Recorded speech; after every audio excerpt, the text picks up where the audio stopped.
Introduction. As you get older, you come to realize that life is not always bright and pleasant. Once, there comes a moment when you have to face the reality, and it can be far from what you expect or dream about. Meeting and losing people are inevitable in life, but no one can be prepared to the loss of a loved person. Particularly, it is difficult to accept the loss of a person you have known for all of your life when you cannot imagine a single day without him or her. For me, my grandmother was one of the dearest people. When I was small, she read me fairy tales and made fancy dresses for my Barbie dolls.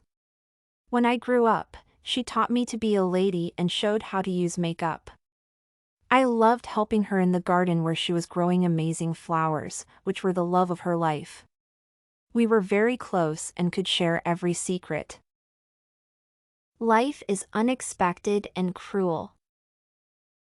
My granny was an active old lady, and the news that she had ill shocked me. On a warm spring day, it seemed to be a mistake, and I did not believe that anything bad could happen to my dear person. Still, the physician said there were some curable heart problems, and proper care together with treatment was expected to return her to active life. Nevertheless, we did not see any positive effect for weeks. Certainly, we could not accept this situation and initiated further examination. I felt as if I was paralyzed when I heard the final diagnosis.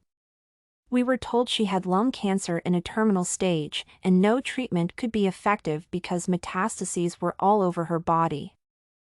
I do not remember any of my thoughts at that moment. I just recall the feeling of helplessness and the approaching disaster when you can do nothing but wait. The only thing we could do to help her was to provide medication for pain relief. When there is no more hope. Granny's condition was getting worse from day to day.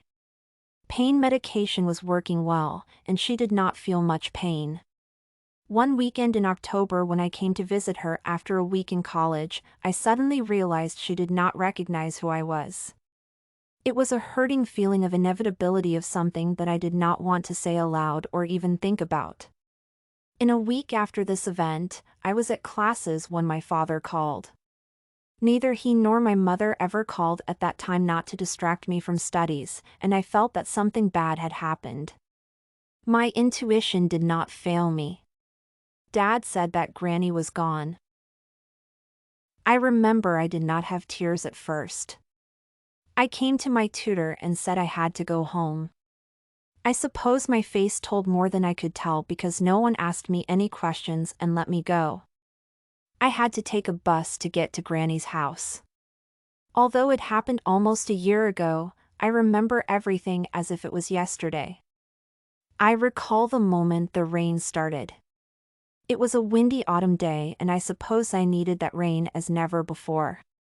I felt I could cry at last, and it brought me some relief. I was crying on my way. In fact, I could not stop tears that were running down my cheeks the same way as raindrops were running down the bus window. Crying together with the rain was much more comfortable than crying alone. Trying to accept the inevitable. The funeral was rather crowded. I was not surprised to see all those people who came to bid final farewell to my granny. She was a nice person who lived a decent life without doing evil to anyone. There were plenty of flowers. She loved flowers, and they surrounded her on her last day on earth. I brought white roses from her garden because I knew she loved those most of all. It was surprising, but there were no tears. We were talking about Granny, who was a bright and merry person, remembering the most precious moments. She would not have been happy if she had known we were crying. Learning to live without. Death itself is frequently frightening and brings grief. Still, learning to live without my beloved grandmother was too difficult for me. I discovered all the emotions typical of grief, such as sadness, anger, despair, and sometimes guilt, but could not overcome them. I became depressed and could not face this challenge by myself. I realized that I needed psychological support to cope with the loss. My analyst was really helpful and made me understand there was not my fault and that my granny got a relief from pain and suffering. It did not happen in a single day, but I let my granny go. However, I still feel a little sad when it rains. StudyCorgi.com has everything you need for successful studies. Writing tools, informative articles, and essay samples. Come check it out!